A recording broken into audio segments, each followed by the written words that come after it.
Welcome to the show. Today we're looking at something pretty significant in AI security. Think of it like a supply chain attack, but aimed squarely at the instructions fed into AI assistants right there in your browser. And it's not just theoretical, it's a widespread risk. We're seeing it affect the big commercial AI tools and the internal ones companies are building. Okay, so let's define this. What exactly are we talking about? Man in the prompt or MITP? Exactly, MITP. It's basically a new type of prompt injection. What makes it different is that it specifically goes after the trust boundaries that these AI assistants operate within. How so? Well, things like browser extensions or even just dodgy content on a web page can feed untrusted text straight into the AI model's context. Bypassing normal security checks, I imagine. Often, yes, because it's happening at a different layer. So let's clarify that. How is this MITP different from, say, a classic man-in-the-middle attack? Or even phishing? We hear about those all the time. Right, good question. A man-in-the-middle attack, that's about intercepting communication between 2 points. Like eavesdropping on the network traffic. Exactly. And phishing, well, that relies on tricking the user, right? Getting them to click a bad link or give up credentials. MITP is different. It targets the AI itself, specifically its instruction layer and how it uses its tools. So it's not intercepting data packets or fooling me, the human. Not directly. It's more like it's whispering malicious instructions directly into the AI's ear, telling it what to do. The exploit aims straight at the AI tools. That's quite a shift. It sounds much stealthier, almost like manipulating the AI from within the browser itself. That's a good way to put it. And the vulnerability that allows this is, well, it's baked into the architecture of how these things often work. How so? What's the weak point? So the researchers point out that in most of these Gen AI tools, the prompt input field, it's part of the web page's structure. The DOM, the document object model. Okay, the DOM. Yeah. That's what browser extensions interact with, right? To modify pages or read content. Precisely. Any extension, even one with really basic scripting permissions, can potentially access that prompt field. It can change what the user typed, or worse, inject its own hidden instructions directly into the AI interface before the user even hits send. Wow. So direct manipulation right where the instructions go in. Yes, operating within what the browser considers a trusted user environment. Okay, walk us through how an attack might actually play out then. What's the chain of events? It can be surprisingly straightforward. The user just visits a web page. That page might have malicious code, or maybe it's a legitimate page that's been compromised, or perhaps a browser extension they have installed is the culprit. And that code or extension? It injects unwanted instructions into an AI assistant running in another tab or sidebar, silently. The user likely wouldn't see a thing. Okay, that's the general idea. But the researchers had some specific examples, right? Proofs of the concept. Something about ChatGPT. They did. One scenario they demonstrated effectively turned ChatGPT into a hacker's copilot, as they put it. How did that work? Okay, so imagine a user installs a compromised browser extension. And the key here is it needed no special permissions. That's what makes it sneaky. No scary permission pop-ups asking for access to everything. Right. Then a remote command and control server pings this extension. The extension, maybe in a hidden background tab, starts querying ChatGPT. But it injects malicious prompts alongside or instead of legitimate ones. And gets the results. Yep. It sends those results off to the attacker server, maybe through external logs. And then, this is the clever bit, it deletes the chat history in ChatGPT. Covering its tracks. Completely. The whole thing happens within the user's active session, making it incredibly difficult for typical security tools to spot. It's concerning. And there was another example involving Google Gemini and Workspace. That sounds like it hits enterprise data directly. It does. That POC showed how the vulnerability could exploit Gemini's deep integration with Google Workspace. Which has access to, well, everything. Emails, docs. Exactly. Emails, documents, contacts, shared drives. A goldmine of corporate data. And here's the kicker. Even if the user has the Gemini sidebar closed, an extension can still inject queries in the background. So attackers could just hoover up confidential data. Potentially, yes, at scale. And it's not just files the user owns directly, it's anything they have read access to, shared documents, team emails, meeting invites, internal contacts. And Gemini itself can analyze that data, right? Right. An attacker could potentially instruct Gemini to, say, list all customers from recent emails, summarize sensitive project documents, find specific PII, or map out internal intellectual property. So once those malicious instructions are injected, What happens? What are the immediate consequences? The AI model just does what it's told, basically. It executes these unintended actions. That could mean exfiltrating data, as we discussed.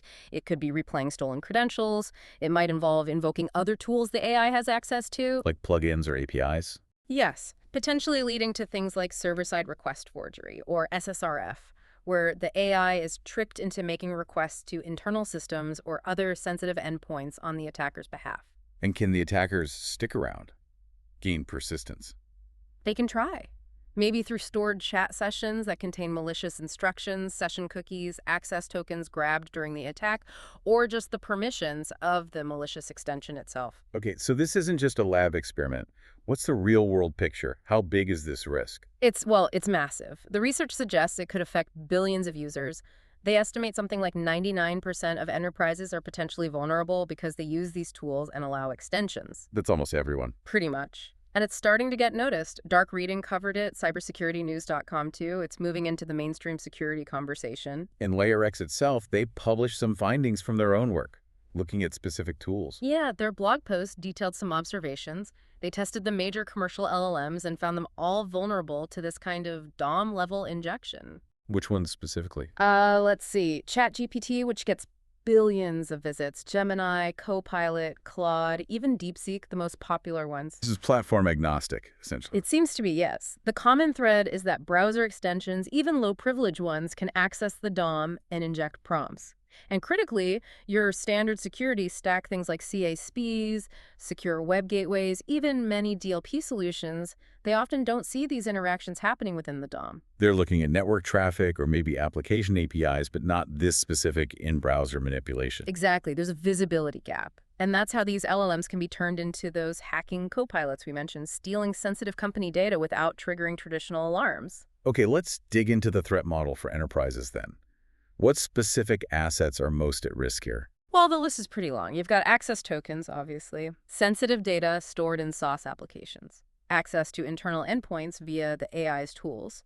Then there's intellectual property source code, product designs, roadmaps, legal documents, financial forecasts, PII, other regulated data, even internal chats and HR information. Basically, anything the AI can be made to access or process.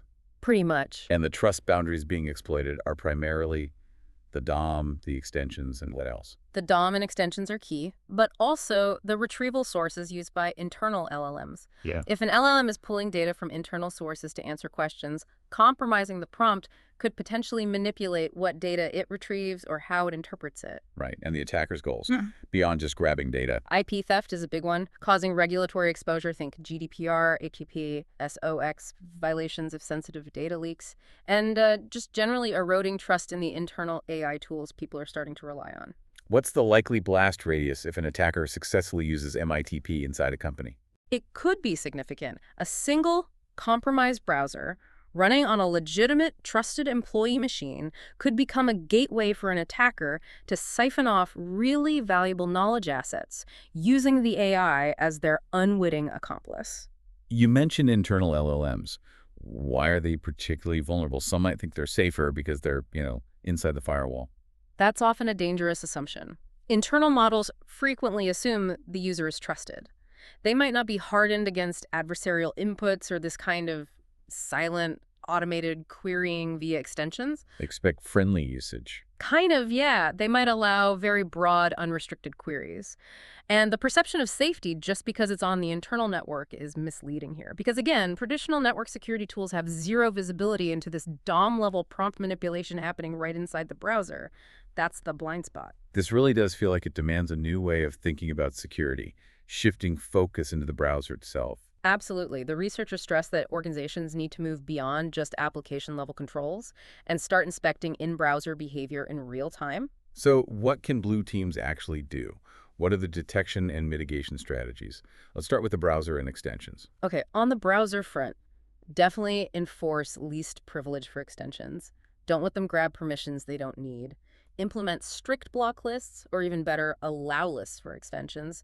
Know what's running in your environment. Makes sense. What else? Preventing script injection into web pages where possible, ensuring that untrusted content from the DOM is properly isolated before it gets anywhere near the AI model's context. Like sanitizing inputs. Effectively, yes. And hardening your content security policy, CSP, is important too. They also suggest blocking extensions based not just on reputation, but on their actual behavior, maybe using dynamic sandboxing to see what they try to do. Okay, that covers the browser side. What about guardrails specifically for the LLMs themselves? Right, for the LLMs. They suggest things like instruction origin labeling. Knowing where a prompt instruction actually came from the user typing and extension page content. Provenance tracking for instructions. Exactly. Also, using policy prompts, special instructions embedded by the system to tell the AI to reject directives that seem untrusted or come from suspicious origins. Adding approval gates before the AI performs critical actions, especially using tools, is another key control. A human check. So like are you sure you want the AI to do this? Prompt? Potentially, yeah. Or a back-end approval workflow. Also using things like regex or abstract syntax tree validation to check the commands before the AI executes them with the tool, and checking the provenance of any data being fed into the model, too. Okay, and looking broader, network and SaaS controls. Do they still play a role? They do, but maybe differently. Egress filtering for calls initiated by the model is important. If the AI tries to connect to a weird external domain, block it. Applying DLP, data loss prevention, specifically to the AI interactions themselves, scanning prompts and responses for sensitive data. Secrets redaction, too. Definitely. Redacting secrets in both inputs and outputs, and monitoring telemetry from extension APIs, looking for unusual patterns of usage that might signal abuse. Which brings us to observability. That seems crucial for catching this. What needs to be logged? You need comprehensive logs. Capture the full prompts and the full responses from the AI models. Log all the tool use activities, what tools did the AI call, with what parameters, what was the result.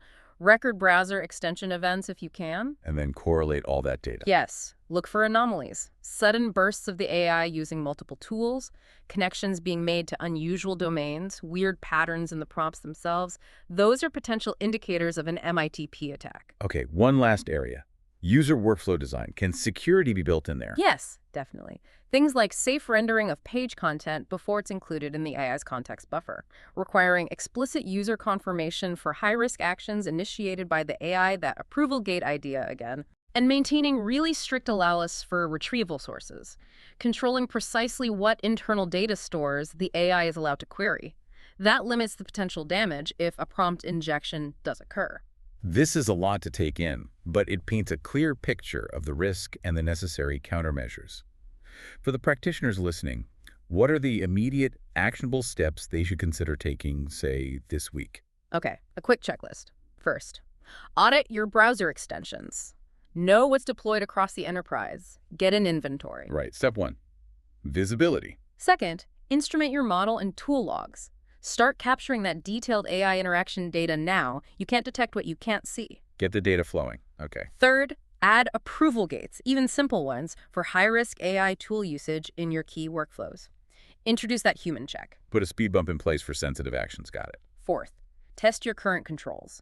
Use red team prompts designed to mimic MITP attacks. Validate if your defenses actually work against this specific threat. Don't just assume. Stress test the system. Good one. And finally, fifth, brief your application owners and other internal stakeholders. Make them aware of these risks and the mitigations you're putting in place. Get buy-in. Awareness and communication. Crucial. This really underscores that while AI brings amazing capabilities, deploying it, especially integrated into browsers, inherits all the risks of that browser environment, plus adds new ones. Exactly. It's this convergence of AI power and browser vulnerability. Traditional security models often have that blind spot right where MITP operates. Proactive in-browser inspection becomes essential. It certainly makes you wonder if the very instruction layer of AI can be manipulated so quietly inside the browser, what other trusted digital processes might be vulnerable in ways we haven't even considered yet? That's the unsettling question, isn't it? For those wanting to dig deeper, they encourage the audience to learn more and request a demo over at www.layerxsecurity.com. They also mentioned they'll be presenting this research at DAFCA now.